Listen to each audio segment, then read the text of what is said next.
আজকে 22 তারিখ বুধবার। আমরা এখানে চিরবাসাতে ছিলাম 21 তারিখ মঙ্গলবার। চিরবাসা থেকে আমরা এখন বেরিয়ে চলে যাব ভোজবাসার দিকে, যেখানে ওই বলেছিলাম ভোজপত্র। এই যে ভোজ গাছ এখানেও একটা আছে, এইটা ভোজ গাছ, সামনে এটা ভোজ গাছ। এই ভোজ গাছের ছাল, এই ছালগুলো তুলে এইভাবে এইভাবে ছালগুলো তুলে আগেকার দিনে এই ছালের ওপর লেখা হতো, কিছু লিখে পাঠানো হতো। এটা ভোজপত্র বলা হয়। যেটা এক একটা ছালের অনেকগুলো লেয়ার হয়, এই যেরকম লেয়ার হয়, লেয়ারিং করে করে তোলা হয়। এখানে এক হাতে দেখাচ্ছি, কিন্তু এই ভোজ গাছ এখানে 2-4টে আছে বটে, কিন্তু আমরা এই ভোজ গাছ ওখানে পুরো ভোজ গাছের জঙ্গলে যাব। পুরো এরকম সাদা সাদা গুড়িগুলো ভোজ গাছের জঙ্গলে যাব।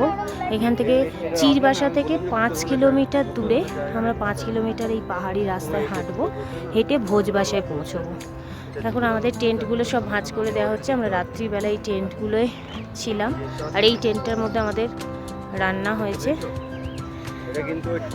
3টে দাদা আছে, তারা রান্না বান্না করে আমাদের খাইয়েছে, এবং তারাই আমাদের সাথে পুরো চিরবাসা থেকে ভোজবাসার দিকে যাবে। আবার ভোজবাসা থেকে আমরা তপবন যখন যাব, সেখানেও আমাদের 2 নাইট স্টে আছে।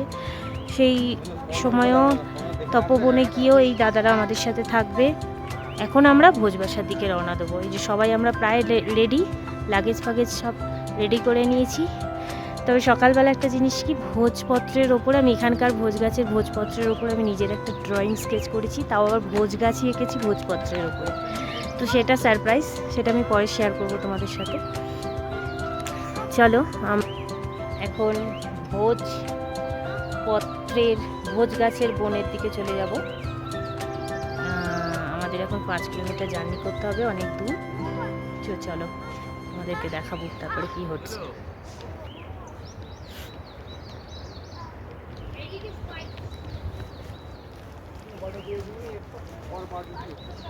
আর এখানে 2 চ্যাম্পিয়ন বাহাদুর সব লাঠি নিয়ে সব করছে। তো রেডি? একদম রেডি। আমরা কোথায় যাচ্ছি? আমরা ভোজবাসা। রেডি? এটা পৃথা তো পুরো মুখ ডেকে নিয়েছে। চলো 5 কিলোমিটারের জার্নি স্টার্ট। জয় মা গঙ্গে, স্টার্ট। চলো। ফেরার সময় আবার এই চিরবাসাতে এসে একটা নাইট স্টে করব। তখন আমরা চিরবাসা থেকে রওনা দিলাম ভোজবাসার দিকে। এই পুরো বাবারা চলে এসো, বাবারা জায়গাটা দিয়ে বাবারা স্টার্ট আওয়ার জার্নি। ওকে চলো, এই তোমরা চলে এসো বাচ্চারা, বাচ্চা পার্টি। আমরা এই রাস্তা দিয়ে এগিয়ে যাচ্ছি, জঙ্গলের এই রাস্তাটা ধরে আমরা এগিয়ে চলে যাচ্ছি ভোজবাসার দিকে। কতটা পর্ব শেয়ার করব।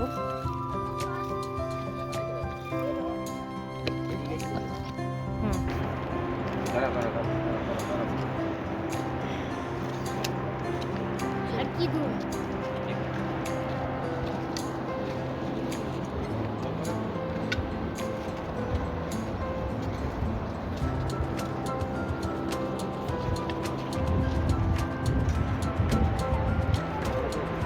এরপর একটা সারপ্রাইজ ওয়েট করছে, ওই সাদা পাহাড়টা সামনে।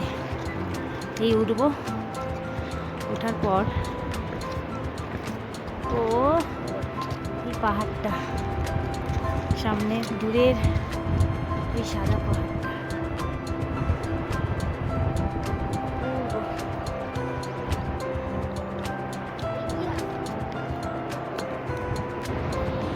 এই রাস্তাটা ধরে আমরা পরপর এগিয়ে যাব। দেখতে পাচ্ছ সবাই এগোচ্ছে, স্পন্দন, শ্রেয়ান সবাই এগিয়ে গেছে।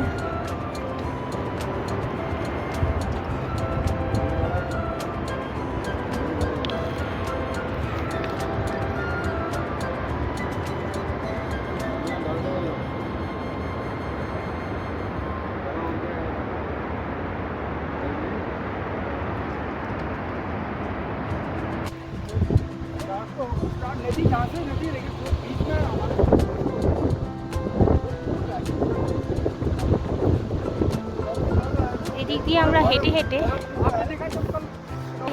পুরো এই পাহাড়ের এখান দিয়ে যাবো। একটু এইটা দিয়ে নামবো। এখানটা খুবই রিস্কি, কারণ ছোটো ছোটো স্টোন, আর এখানে একটা ছোট আবার সাঁকো আছে, সেটা পেরিয়ে আমরা আবার ওই পাশ দিয়ে উঠবো। যে দেখা যাচ্ছে সবাই উঠছে।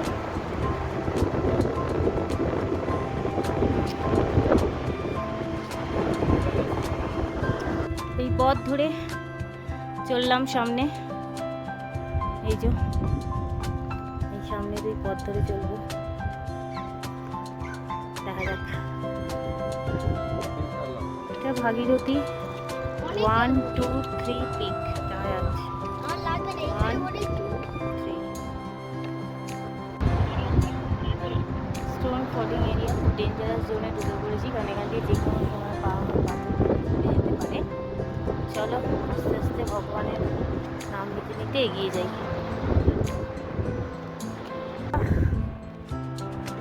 অনেকটাই এগিয়ে এসেছি, প্রায় 4 কিলোমিটার, আর 1 কিলোমিটার মতো হাঁটলে পরে আমরা পৌঁছে যাব ভোজবাসা। তো এখানে দেখতে পাচ্ছ কীরকম পাথর, তো রিস্ক, পাথর গড়িয়ে যে কোনো মুহূর্তে আসতে পারে। তবে ওয়েদার ভীষণই ভালো, কারণ বেশ রোদ আছে। পাহাড়ের ওয়েদার তখনই খারাপ হয় যখন মেঘলা হয়ে যায় বা বৃষ্টি পড়ে। তো সবসময় প্রে করছি ভগবানের কাছে যে বৃষ্টিটা যেন না হয়, কারণ ছোটো ছোটো ছেলেরা আছে, তাদের আবার রেনকোট পরো, তার একটা ঝামেলা। তো চলো ভোজবাসায় পৌঁছে আমাদের যে ক্যাম্প ছিল তারাই আমাদের জন্য আবার ক্যাম্প তৈরি করবে, রান্না করবে, আমরা খাবো। তো সব কিছু খুব ভালোই পৌঁছচ্ছি, ভালোভাবে যাচ্ছি। রাস্তা খুবই খারাপ, এই যে ভীষণ পাথুরের রাস্তা। ভালো জুতো, খুব ভালো গ্রিপ হওয়া চাই জুতোতে, তাহলে ট্রেক করতে সুবিধা হয়।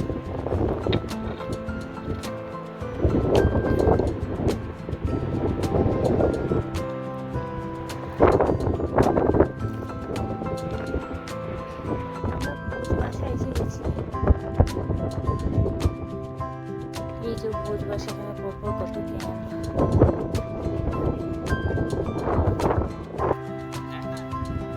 দেখতে পাচ্ছি কি জানি না, সামনে দিকে রোপওয়ে করে নদীটা পার হচ্ছে সবাই। এই রোপওয়ে করে নদী পার হয়ে কালকে আমাদের তপবন যেতে হবে।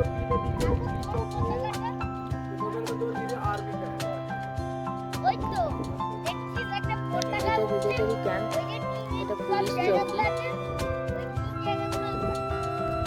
এটা ওয়েদার রিপোর্ট করে যারা তাদের জন্য।